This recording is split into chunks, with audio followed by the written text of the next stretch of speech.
Lorsque, accablé de lassitude, je m'éveillai le lendemain, tous les incidents de la veille m'apparurent comme un songe. Il me sembla qu'Edmé, en me parlant de devenir ma femme, avait voulu reculer mes espérances indéfiniment par un leurre perfide, et quant à l'effet des paroles du sorcier, je ne me les rappelais sans une profonde humiliation. Quoi qu'il en soit, cet effet était produit. Les émotions de cette journée avaient laissé en moi une trace ineffaçable. Je n'étais déjà plus l'homme de la veille, et je ne devais jamais redevenir complètement celui de la Roche-Mauprat. Il était tard, et j'avais réparé dans la matinée seulement les heures de mon insomnie. Je n'étais pas levé, et déjà j'entendais sur le pavé de la cour résonner le sabot du cheval de monsieur de la Marche. Tous les jours il arrivait à cette heure. Tous les jours il voyait Edmé aussitôt que moi. Et ce jour-là même, ce jour où elle avait voulu me persuader de compter sur sa main, il allait poser avant moi son baiser fade sur cette main qui m'appartenait. Cette pensée réveilla tous mes doutes. Comment Edmé souffrait-elle ses assiduités si elle avait réellement l'intention d'en épouser un autre que lui? Peut-être n'osait-elle pas l'éloigner? Peut-être était-ce à moi de le faire? Je ne savais pas les usages du monde où j'entrais. L'instinct me conseillait de m'abandonner à mes impétueuses inspirations, et l'instinct parlait haut. Je m'habillai à la hâte. J'entrai au salon pâle et en désordre. Edmé était pâle aussi. La matinée était pluvieuse et fraîche. On avait fait du feu dans la vaste cheminée. Étendue dans sa bergère, elle chauffait ses petits pieds en sommeillant. C'était l'attitude nonchalante et transie qu'elle avait eue durant ses jours de maladie. Monsieur de la Marche lisait la gazette à l'autre bout de la chambre. En voyant Edmé, brisée plus que moi par les émotions de la veille, je sentis ma colère tomber, et m'approchant d'elle, je m'assis sans un bruit et la regardai avec attendrissement. « C'est vous, Bernard » me dit-elle sans faire un mouvement et sans ouvrir les yeux. Elle avait les coudes appuyés sur les bras de son fauteuil et les mains gracieusement entrelacées sous son menton. Les femmes avaient à cette époque et presque en toute saison les bras demi-nus. J'aperçus à celui d'Edmé une petite bande de taffetas d'Angleterre qui me fit battre le cœur. C'était la légère blessure que je lui avais faite la veille contre le grillage de la croisée. Je soulevai doucement la dentelle qui retombait sur son coude, et enhardi par son demi-sommeil, j'appuyai mes lèvres sur cette chère blessure. Monsieur de la Marche pouvait me voir, et il me voyait en effet, et j'agissais à dessein. Je brûlais d'avoir une querelle avec lui. Edmé tressaillit et devint toute rouge, mais reprenant aussitôt un air d'enjouement plein d'innocence. « En vérité, Bernard, me dit-elle, vous êtes galant ce matin, comme un abbé de cour. N'auriez-vous pas fait quelque madrigal la nuit dernière ?» Je fus singulièrement mortifié de cette raillerie. Mais, payant d'assurance à mon tour, « Oui, j'en ai fait un hier soir à la fenêtre de la chapelle, répondis-je. Et s'il est mauvais, cousine, c'est votre faute. » Dites que c'est la faute de votre éducation, reprit-elle en s'animant. Et elle n'était jamais plus belle que lorsque sa fierté et sa vivacité naturelle se réveillaient. M'est avis que j'ai beaucoup trop d'éducation, en effet, répondis-je, et que si j'écoutais davantage mon bon sens naturel, vous ne me raillerez pas tant. Il me semble, en vérité, que vous faites assaut d'esprit et de métaphore avec Bernard, dit monsieur de la Marche en pliant son journal d'un air indifférent et en se rapprochant de nous. Je l'en tiens quitte, répondis-je, blessé de cette impertinence. Qu'elle garde son esprit pour vos pareils.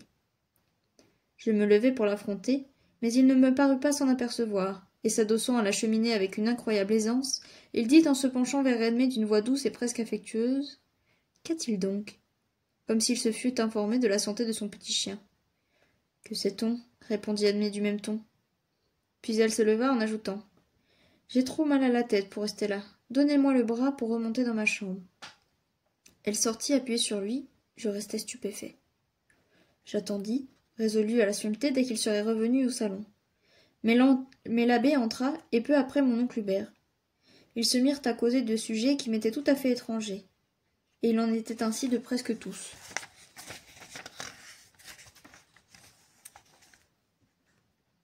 Je ne savais que faire pour me venger, mais je n'osais me trahir en présence de mon oncle. Je sentais ce que je devais au respect et au droit de l'hospitalité. Jamais je ne m'étais fait une telle violence à la Roche-Mauprat. L'outrage et la colère se manifestaient spontanément. Je faillis mourir dans l'attente de ma vengeance. Plusieurs fois le chevalier, remarquant l'altération de mes traits, me demanda avec bonté si j'étais malade. Monsieur de la Marche me parut s'apercevoir ni se douter de rien. L'abbé seulement m'examina avec attention. Je surprenais ses yeux bleus, où la pénétration naturelle se voilait toujours sous une inquiétude de timidité, attachée sur moi avec inquiétude. L'abbé ne m'aimait pas. Il m'était facile de voir que ses manières douces et enjouées devenaient froides comme malgré lui dès qu'il s'adressait à moi. Je remarquai même qu'en tout temps, son visage s'attristait à mon approche. Me sentant près de m'évanouir, tant la contrainte que je subissais était hors de mes habitudes et au-dessus de mes forces, j'allais me jeter sur l'herbe du parc. C'était là mon refuge, dans toutes mes agitations. Ces grands chênes, cette mousse centenaire qui pendait à toutes les branches, ces fleurs de bois pâles et odorantes, emblèmes des douleurs cachées, c'étaient là les amis de mon enfance, les seuls que j'eusse retrouvés sans altération dans la vie sociale comme dans la vie sauvage. Je cachai mon visage dans mes mains. Je ne me rappelle pas avoir souffert davantage dans aucune des calamités de ma vie. Pourtant j'en éprouvai de bien réels par la suite, et à tout prendre, j'eusse dû m'estimer heureux, au sortir du rude et périlleux métier du coupe-jarret, de trouver tant de biens inespérés, affection, sollicitude, richesse, liberté, enseignements, bons conseils et bons exemples. Mais il est certain que pour passer d'un état de l'âme à un état opposé, même du mal au bien, même de la douleur à la jouissance et de la fatigue au repos, il faut que l'homme souffre, et que dans cet enfantement d'une nouvelle destinée, tous les ressorts de son être se tendent jusqu'à se briser.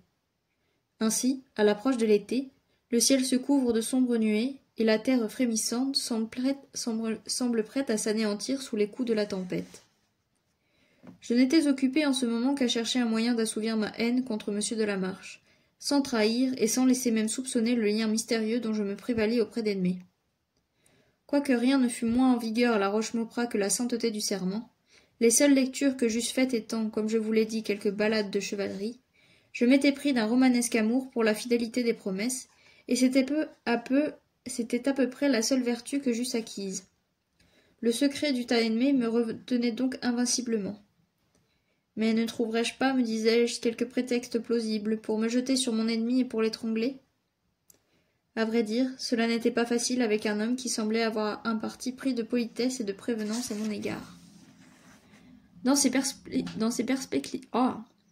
perplexités, j'oubliai l'heure du dîner, et quand je vis le soleil descendre derrière les tours du château, je me dis trop tard que mon absence avait dû être remarquée, et que je ne pourrais rentrer sans subir ou les brusques questions d'Edmé, ou ce clair et froid regard de l'abbé qui semblait toujours éviter le mien, et que je surprenais tout à coup, plongeant au plus profond de ma conscience. Je résolus de ne rentrer qu'à la nuit, et je m'étendis sur l'herbe, essayant de dormir pour reposer ma tête brisée. Je m'endormis en effet. Quand je m'éveillai, la lune montait dans le ciel encore rouge des feux du soir. Le bruit qui m'avait fait tressaillir était bien léger. Mais il est des sons qui frappent le cœur avant de frapper l'oreille, et les plus subtiles émanations de l'amour pénètrent quelquefois la plus rude organisation. La voix d'Edmé venait de prononcer mon nom à peu de distance derrière le feuillage. D'abord je crus avoir rêvé. Je restai immobile, je retins mon haleine et j'écoutais. C'était elle qui se rendait chez le solitaire avec l'abbé. Il s'était arrêté dans le sentier couvert, à 5 ou 6 pas de moi, et il causait à demi-voix, mais de cette manière distincte qui, dans les confidences, donne à l'attention tant de solennité. Je crains, disait Edmé, qu'il ne fasse un esclandre à M. de la Marche, quelque chose de plus sérieux encore, que sait-on? Vous ne connaissez pas Bernard. Il faut à tout prix l'éloigner d'ici, répondit l'abbé. Vous ne pouvez vivre de la sorte continuellement exposé à la brutalité d'un brigand. Il est certain que ce n'est pas vivre. Depuis qu'il a mis le pied ici, je n'ai pas eu un instant de liberté. Prisonnière dans ma chambre, ou forcée de recouvrir la protection de mes amis, je n'ose faire un pas. C'est tout au plus si je puis descendre l'escalier, et je ne traverse pas la galerie sans envoyer le blanc en éclaireur. La pauvre fille qui m'a vue si brave me croit folle. Cette contrainte est odieuse. Je ne dors plus que sous les verrous. Et voyez l'abbé, je ne marche pas sans un poignard, ni plus ni moins qu'une héroïne de ballades espagnoles. Et si ce malheureux vous rencontre et vous effraie, vous vous en frapperez le sein, n'est-ce pas? De pareilles chances ne peuvent s'accepter. Edmé, il faut trouver le moyen de changer d'une position qui n'est pas tenable. Je conçois que vous ne vouliez pas lui ôter l'amitié de votre père en confessant à celui-ci la monstrueuse transaction que vous avez été forcé de faire avec ce bandit à la Roche-Maupradt. Mais quoi qu'il arrive... Ah, ma pauvre Edmé, je ne suis pas un homme de sang, mais je me prends 20 fois le jour à déplorer que mon caractère de prêtre m'empêche de provoquer cet homme et de vous en débarrasser à jamais. Ce charitable regret, exprimé si naïvement à mon oreille, me donna une violente démangeaison de me montrer brusquement, ne fût-ce que pour mettre à l'épreuve l'humeur guerrière de l'abbé. mais j'étais enchaînée par le désir de surprendre enfin les véritables sentiments et les véritables desseins d'Edmé à mon égard. « Soyez donc tranquille, dit-elle d'un air dégagé. S'il lasse ma patience, je n'hésiterai nullement à lui planter cette lame dans la joue. Je suis bien sûre qu'une petite saignée calmerait son ardeur. » Alors ils se rapprochèrent de quelques pas. « Écoutez-moi, Edmé, dit l'abbé en s'arrêtant de nouveau. Nous ne pouvons parler de cela devant patience. Ne rompons pas cet entretien sans conclure quelque chose. Vous arrivez avec Bernard à la crise imminente. Il me semble, mon enfant, que vous ne faites pas tout ce que vous devriez faire pour prévenir les malheurs qui peuvent nous frapper, car tout ce qui vous sera funeste nous le sera à tous et nous frappera au fond du cœur. »« Je vous écoute, mon excellent ami, répondit Edmé. Grondez-moi, conseillez-moi. » En même temps, elle s'adossa contre l'arbre au pied duquel j'étais couché parmi les broussailles et les hautes herbes. Je pense qu'elle eût pu me voir, car je la voyais distinctement. Mais elle était loin de soupçonner que je contemplais sa figure céleste, sur laquelle la brise faisait passer alternativement l'ombre des feuilles agitées et les pâles diamants que la lune sème dans les bois. « Je dis, Edmé, reprit l'abbé en croisant ses bras sur sa poitrine et en se frappant le front par instants, que vous ne jugez pas nettement votre situation. Tantôt elle vous afflige au point que vous perdez toute espérance et que vous voulez vous laisser mourir, oui, ma chère enfant, au point que votre santé en est visiblement altérée, et tantôt, je dois vous le dire, au risque de vous fâcher un peu, vous envisagez vos périls avec une légèreté et un enjouement qui m'étonnent. »« Ce dernier reproche est délicat, mon ami, répondit-elle, mais laissez-moi me justifier. Votre étonnement vient de ce que vous ne connaissez pas bien la race Mauprat.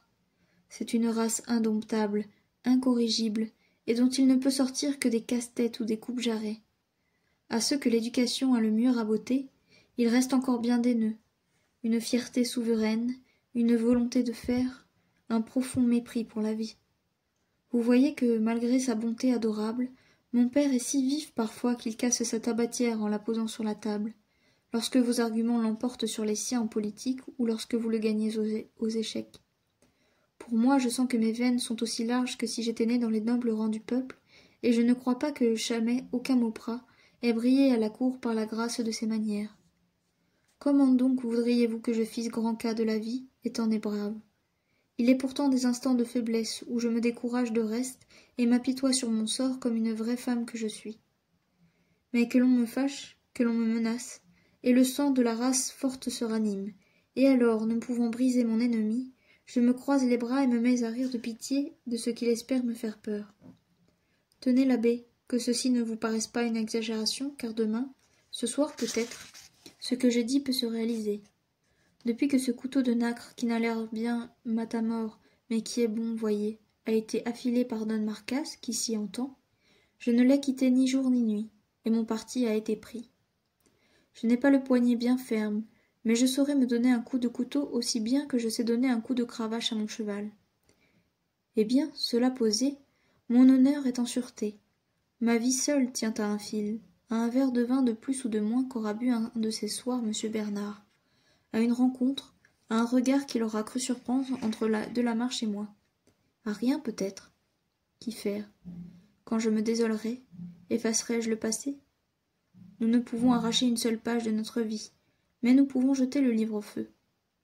Quand je pleurerai du soir au matin, empêcherai-je que la destinée, dans un jour de méchante humeur, ne m'ait conduite à la chasse, qu'elle ne m'ait égarée dans les bois et fait rencontrer un Mauprat qui m'a conduite à son antre où je n'ai échappé à l'opprobre et peut-être à la mort qu'en liant à jamais ma vie à celle d'un enfant sauvage qui n'avait aucun de mes principes, aucune de mes idées, aucune de mes sympathies, et qui peut-être, et qui sans doute, devrais-je dire, ne les aura jamais? Tout cela, c'est un malheur. J'étais dans tout l'éclat d'une heureuse destinée. J'étais l'orgueil et la joie de mon vieux père. J'allais épouser un homme que j'estime et qui me plaisait. Aucune douleur, aucune appréhension n'avait approché de moi. Je ne connaissais ni les jours sans sécurité, ni les nuits sans sommeil. Eh bien, Dieu n'a pas voulu qu'une si belle vie s'accomplît, que sa volonté soit faite. Il est des jours où la perte de toutes mes espérances me semble tellement inévitable que je me considère comme morte et mon fiancé comme veuf. Sans mon pauvre père, j'en rirais vraiment, car la contrariété et la peur sont si peu faites pour moi que je suis déjà lasse de la vie, pour le peu de temps que je les ai connues. Ce courage est héroïque, mais il est affreux, s'écria l'abbé d'une voix altérée. C'est presque la détermination au suicide, Edmé. Oh, je disputerai ma vie, répondit-elle avec chaleur, mais je ne marchanderai pas avec elle un instant si mon honneur ne sort pas sain et sauf de tous ces risques. Quant à cela, je ne suis pas assez pieuse pour accepter jamais une vie souillée, par esprit de mortification pour des fautes dont je n'eus jamais la pensée. Si Dieu est sévère à ce point avec moi que j'ai à choisir entre la mort et la honte, il ne peut jamais y avoir de honte pour vous, Edmé, une âme aussi chaste, une intention aussi pure. Oh, n'importe, cher abbé. Je ne suis peut-être pas aussi vertueuse que vous le pensez. Je ne suis pas très orthodoxe en religion, ni vous non plus, l'abbé. Je me soucie peu du monde, je ne l'aime pas. Je ne crains ni ne méprise l'opinion. Je n'aurai jamais affaire à elle. Je ne sais pas trop quel principe de vertu serait assez puissant pour m'empêcher de succomber si le mauvais esprit m'entreprenait. J'ai lu La Nouvelle Héloïse, et j'ai beaucoup pleuré. Mais par la raison que je suis une Mauprat, et que j'ai un inflexible orgueil, je ne souffrirai jamais la tyrannie de l'homme, pas plus la violence d'un amant que le soufflet d'un mari. Il n'appartient qu'à une âme vassale et à un lâche caractère de céder à la force de ce qu'elle refuse à la prière. Sainte Solange, la belle pastoure, se laissa trancher la tête plutôt que de subir le droit du Seigneur. Et vous savez que, de mère en fille, les Mauprat sont voués au baptême sous les auspices de la patronne du Berry. Oui, je sais que vous êtes fière et forte, dit l'abbé. Et parce que je vous estime plus qu'aucune femme au monde, je veux que vous viviez, que vous soyez libre, que vous fassiez un mariage digne de vous, afin de remplir dans la famille humaine le rôle que savent encore énoblir les belles âmes. Vous êtes nécessaire à votre père. D'ailleurs, votre mort le précipiterait dans la tombe, tout vert et robuste qu'est encore les Mauprat. Chassez donc ces pensées lugubres et ces résolutions extrêmes. Il est impossible que cette étrange aventure de la Roche-Mauprat soit autre chose qu'un rêve sinistre. Nous avons tous eu le cauchemar dans cette nuit d'épouvante, mais il est temps de nous réveiller. Nous ne pouvons rester accablés de stupeur comme des enfants. Vous n'avez qu'un parti à prendre, celui que je vous ai dit. Eh bien, l'abbé, c'est celui que je regarde comme le plus impossible de tous.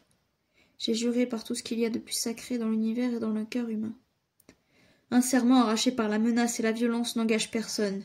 Les lois humaines l'ont décrété, les lois divines, dans des circonstances de ce genre principalement, en délient sans nul doute la conscience humaine. Si vous étiez orthodoxe, j'irais à Rome et j'irais à pied pour vous faire relever d'un vœu si téméraire. Mais vous n'êtes pas soumise au pape, Edmé, ni moi non plus. Ainsi, vous voudriez que je fusse parjure? Votre âme ne le saurait pas, mon âme le saurait. J'ai juré, sachant bien ce que je faisais, et pouvant me tuer sur l'heure, car j'avais dans la main un couteau 3 fois grand comme celui-ci. J'ai voulu vivre, j'ai voulu surtout revoir mon père et l'embrasser. Pour faire cesser l'angoisse où ma disparition le laissait, j'eusse engagé plus que ma vie, j'eusse engagé mon ami mortel. Et depuis, je vous l'ai dit hier encore, au soir, j'ai renouvelé mon engagement, et bien librement encore, car il y avait un mur entre mon aimable fiancé et moi. Comment avez-vous pu faire une telle imprudence, Edmé? Voilà encore où je ne vous comprends plus. Oh, pour cela je le crois bien, car je ne me comprends pas moi-même, dit Edmé avec une expression singulière. Ma chère enfant, il faut que vous me parliez à cœur ouvert. Je suis le seul ici qui puisse vous porter conseil, puisque je suis le seul à qui vous puissiez tout dire sous le sceau d'une amitié aussi sacrée que le secret de la confession catholique peut l'être. Répondez-moi donc. Vous ne regardez pas comme possible un mariage entre vous et Bernard Mauprat? Comment ce qui est inévitable serait-il impossible, dit Edmé. Il n'est rien de plus possible que de se jeter dans la rivière, rien de plus possible que de se vouer au malheur et au désespoir, rien de plus possible par conséquent que d'épouser Bernard Mauprat. Ce ne sera pas toujours moi qui prêterai mon ministère à cette union absurde et déplorable, s'écria l'abbé. Vous, la femme et l'esclave de ce couple jarré. Edmé, vous disiez tout à l'heure que vous ne supporteriez pas plus la violence de l'amant que le soufflet du mari. Vous pensez qu'il me battrait? S'il ne vous tuait pas. Oh non, répondit-elle d'un air mutin en faisant sauter son couteau dans sa main. Je le tuerai auparavant. À Mauprat et demi. Vous riez, Edmé, oh mon Dieu, vous riez à la pensée d'un tel hymen. Mais quand même cet homme aurait de l'affection et des égards pour vous, songez-vous à l'impossibilité de vous entendre, à la grossièreté de ses idées, à la bassesse de son langage. Le cœur se lève de dégoût à l'idée d'une telle association. Et dans quelle langue lui parleriez-vous, grand Dieu? Je faillis encore une fois me lever et tomber sur mon panégériste. Mais je vainquis ma colère, Edmé parlait, je redevins toute oreille. Je sais fort bien qu'au bout de 3 jours je n'aurai certainement rien de mieux à faire que de me couper la gorge. Mais puisque d'une manière ou de l'autre il faut que cela arrive, pourquoi n'irais-je pas devant moi jusqu'à l'heure inévitable? Je vous avoue que j'ai un peu de regret à la vie. Tous ceux qui ont été à la Roche-Mauprat n'en sont pas revenus. Moi, j'ai été, non y subir la mort, mais me fiancer avec elle. Eh bien, j'irai jusqu'au jour de mes noces, et si Bernard m'est trop odieux, je me tuerai après le bal. Mais vous avez la tête pleine de romans à présent, dit l'abbé fort impatienté. Votre père, Dieu merci, ne consentira pas à ce mariage. Il a donné sa parole à M. de la Marche, et vous aussi vous l'aviez donnée. C'est cette promesse-là qui seule est valide. Mon père souscrirait avec joie à un accord qui perpétuerait directement son nom et sa lignée. Quant à M. de la Marche, il me relèvera de ma parole sans que je prenne la peine de le lui demander. Dès qu'il saura que j'ai passé 2 heures à la Roche-Mauprat, il ne saura pas besoin d'autre explication. Il faudrait qu'il fût bien indigne de l'estime que je lui porte s'il croyait votre nom souillé par une aventure malheureuse dont vous êtes sorti pur.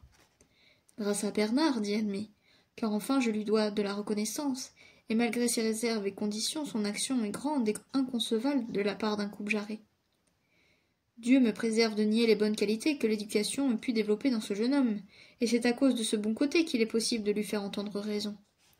Pour s'instruire, jamais il n'y consentira, et quand il s'y prêterait, il ne le pourrait pas plus que patience. Quand le corps est fait à la vie animale, l'esprit ne peut plus se plier aux règles de l'intelligence. Je le crois aussi, je ne parle pas de cela. Je parle d'avoir une explication avec lui et de lui faire comprendre que son honneur l'engage à vous rendre votre promesse et à prendre son parti sur votre mariage avec M. de la Marche, où ce n'est qu'une brute indigne de toute estime et de tout ménagement, où il sentira son crime et sa folie et s'exécutera honnêtement et sagement. Déliez-moi du secret que vous m'avez imposé, autorisez-moi à m'ouvrir à lui, et je vous réponds du succès. Je vous réponds du contraire, moi, dit Edmé, et d'ailleurs je n'y saurais consentir. Quel que soit Bernard, je tiens à sortir avec honneur de mon duel avec lui, et il aurait sujet, si j'agissais comme vous voulez, de croire que je l'ai indignement joué jusqu'ici. Eh bien, il est un dernier moment, c'est de vous confier à l'honneur et à la sagesse de M. de la Marche. Qu'il juge librement de votre situation et qu'il en décide. Vous avez bien le droit de lui confier votre secret, et vous êtes bien sûr de son honneur. S'il a la lâcheté de vous abandonner dans une pareille situation, il vous reste pour dernière ressource de vous mettre à l'abri des violences de Bernard derrière les grilles d'un couvent. Vous y resterez pendant quelques années, vous ferez mine de prendre le voile, le jeune homme vous oubliera, on vous rendra votre liberté. C'est en effet le seul parti raisonnable, et j'y ai déjà songé, mais il n'est pas temps encore d'y recourir. Sans doute. Il faut tenter l'aveu à M. de la Marche. S'il est homme de cœur, comme je n'en doute pas, il vous prendra sous sa protection, et il se chargera d'éloigner Bernard, soit par la persuasion, soit par l'autorité. Quelle autorité, l'abbé, s'il vous plaît? L'autorité qu'un gentilhomme peut avoir sur son égal dans nos mœurs, l'honneur et l'épée. Ah, l'abbé, vous aussi vous êtes un homme de sang. Eh bien, voilà ce que j'ai voulu éviter jusqu'ici, ce que j'éviterai, dût-il m'en coûter la vie et l'honneur. Je ne veux pas de conflit entre ces 2 hommes. Je le conçois, l'un des 2 vous est cher à juste titre, mais évidemment dans ce conflit le danger ne serait pas pour M. de la Marche. Il serait donc pour Bernard, s'écria Edmé avec force. Eh bien, j'aurais horreur de M. de la Manche s'il provoquait en duel ce pauvre enfant, qui ne sait manier qu'un bâton ou une fronde. Comment de telles idées peuvent-elles vous venir à vous, l'abbé? Il faut que vous haïssiez bien ce malheureux Bernard. Et moi, qui le ferais égorger par mon mari pour le remercier de m'avoir sauvé au péril de ma vie. Non, non, je ne souffrirai ni qu'on le provoque, ni qu'on l'humilie, ni qu'on l'afflige. C'est mon cousin, c'est un Mauprat, c'est presque un frère. Je ne souffrirai pas qu'on le chasse de cette maison, j'en sortirai plutôt moi-même. Voilà de très généreux sentiments, Edmé, répondit l'abbé. Mais avec quelle chaleur vous les exprimez? J'en demeure confondu. Et si je ne craignais de vous offenser, je vous avouerai que cette sollicitude pour le jeune Mauprat me suggère une étrange pensée. Eh bien, dites-la donc, reprit Edmé avec une certaine brusquerie. Je la dirai si vous l'exigez. C'est que vous semblez porter à ce jeune homme un plus vif intérêt qu'à M. de la Marche, et j'aurais aimé à rester dans la persuasion du contraire. Lequel a le plus besoin de cet intérêt, mauvais chrétien? Dit Edmé en souriant. N'est-ce pas le pécheur endurci dont les yeux n'ont pas vu la lumière? Mais enfin, Edmé, vous aimez M. de la Marche? Ne plaisantez pas, au nom du ciel. Si par Edmé, répondit-elle d'un ton sérieux, vous entendez avoir confiance et amitié, j'aime M. de la Marche. Ou bien, si vous entendez avoir compassion et sollicitude, j'aime Bernard. Reste à savoir laquelle des deux affections est la plus vive. Cela vous regarde, l'abbé. Moi, je m'en inquiète peu, car je sens que je n'aime qu'une personne avec passion, c'est mon père, et qu'une chose avec enthousiasme, c'est mon devoir. Je regretterais peut-être les soins et le dévouement du lieutenant général, je souffrirais du chagrin que je serais forcé de le lui faire bientôt, en lui annonçant que je ne puis être sa femme, mais cette nécessité ne me jettera dans aucune nuance du désespoir, parce que je sais que M. de la Marche se consolera aisément. Je ne plaisante pas, l'abbé. M. de la Marche est un homme léger et un peu froid. Si vous ne l'aimez pas plus que cela, tant mieux, c'est une souffrance de moins parmi tant de souffrances. Et pourtant je perds, en apprenant cette indifférence, le dernier espoir que j'eusse conservé de vous voir échapper à Bernard Beauprat. Allons, ami, ne vous désolez point, ou Bernard sera sensible à l'amitié et à la loyauté, et s'il amendera, ou je lui échapperai. Mais par quelle issue? Par la porte du couvent ou par celle du cimetière? En parlant ainsi d'un air calme, Edmé secoua sa longue chevelure noire qui s'était déroulée sur ses épaules et dont une partie couvrait son visage pâle. « Allons, dit-elle, Dieu viendra à notre aide. C'est folie et impiété que de douter de lui dans le danger. Sommes-nous donc des athées pour nous décourager ainsi? Allons voir Patience, il nous dira quelque sentence qui nous rassurera. Il est le vieux oracle qui résout toutes choses sans en avoir aucune. » Ils s'éloignèrent et je demeurai consterné. Oh, combien cette nuit fut différente de la précédente! Quel nouveau pas je venais de faire dans la vie, non plus sur le sentier fleuri, mais sur le roc aride. Maintenant, je connaissais tout le Dieu réel de mon rôle, et je venais de lire jusqu'au fond du cœur d'Edmé la crainte et le dégoût que je lui inspirais. Rien ne pouvait calmer ma douleur, car rien ne pouvait plus exciter ma colère. Elle n'aimait point M. de la Marche, elle ne se jouait ni de lui ni de moi, elle n'aimait aucun de nous. Et comment avais-je pu croire que cette pitié généreuse envers moi, ce dévouement sublime à la fois juré, fussent de l'amour? Comment aux heures où cette présomptueuse chimère m'abandonnait, pouvais-je croire qu'elle eût besoin, pour résister à ma passion, d'avoir de l'amour pour un autre? Enfin, je n'avais donc plus de ressources contre mes propres fureurs. Je ne pouvais en obtenir autre chose que la fuite ou la mort d'Edmé. Sa mort! À cette idée, mon sang se glaçait dans mes veines, mon cœur se serrait, et je sentais tous les aiguillons du repentir le traverser. Cette douloureuse soirée fut pour moi le plus énergique appel de la Providence. Je compris enfin ces lois de la pudeur et de la liberté sainte que mon ignorance avait outragées et blasphémées jusque-là. Elles m'étonnaient plus que jamais, mais je les voyais. Elles étaient prouvées par leurs évidences.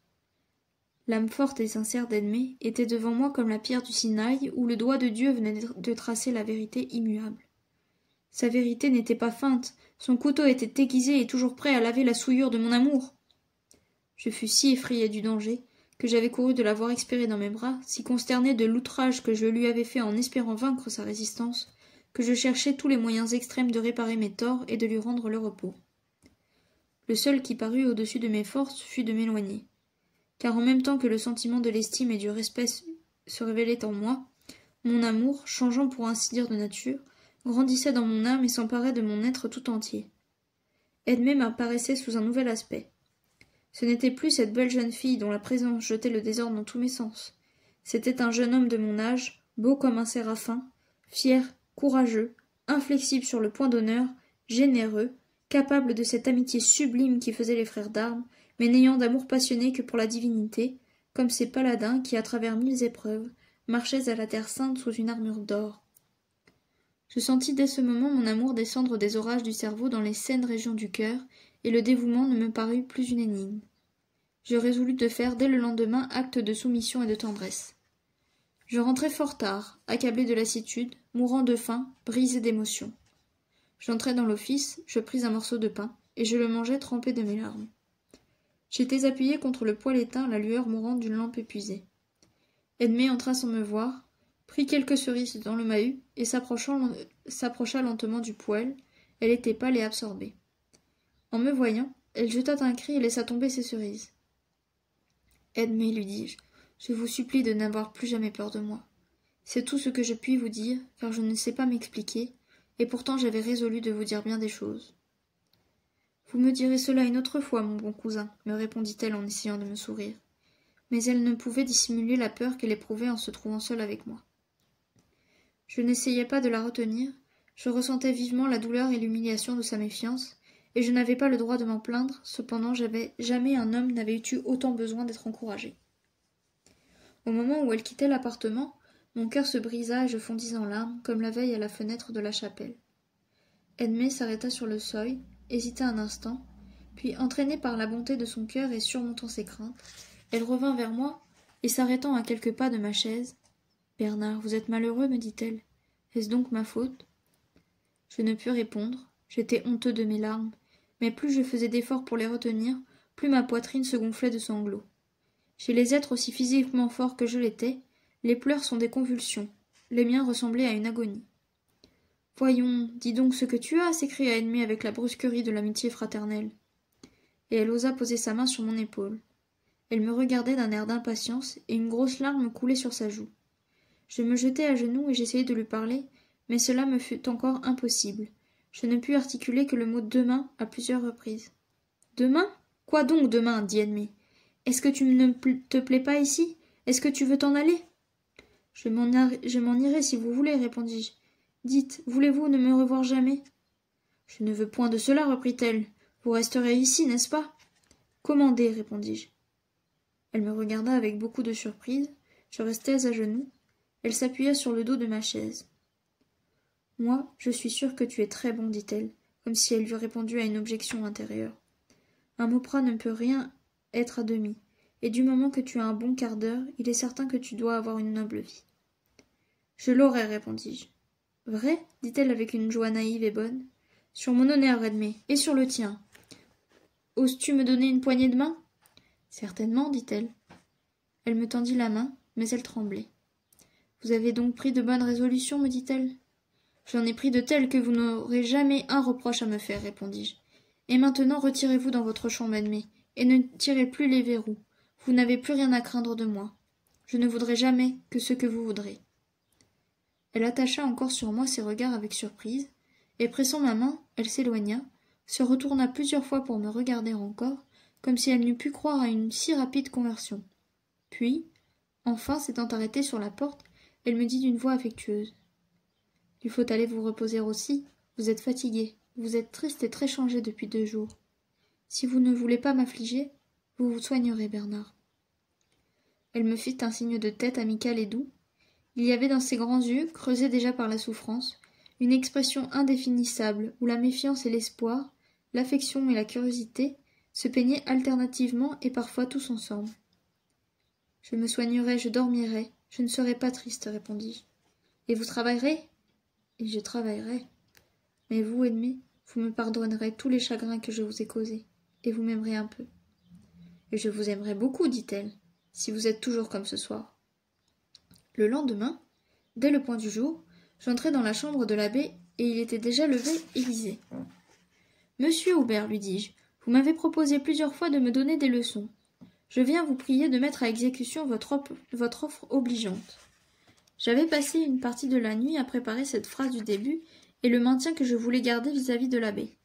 Sans le haïr au fond, car je sentais bien qu'il était bon et n'en voulait qu'à mes défauts, je me sentais beaucoup d'amertume contre lui. Je reconnaissais bien intérieurement que je méritais tout le mal qu'il avait dit de moi à Edmé, mais il me semblait qu'il eût pu insister un peu plus sur ce bon côté, dont il n'avait dit qu'un mot en passant, et qui n'avait pas pu échapper à un homme aussi sagace que lui. J'étais donc décidé à rester très froid et très fier à son égard. Pour cela, je pensais avec assez de logique que je devais montrer beaucoup de docilité tant que durerait la leçon, et qu'aussitôt après, je devais le quitter avec un remerciement très bref. En un mot, je voulais l'humilier dans son emploi de précepteur, car je n'ignorais pas qu'il tenait son existence de mon oncle, et qu'à moins de renoncer à cette existence ou de se montrer ingrat, il ne pouvait se refuser à faire mon éducation. En ceci je raisonnais très bien, mais d'après un très mauvais sentiment. Et par la suite, j'en eus tant de regrets que je lui fis une sorte de confection amicale avec demande d'absolution.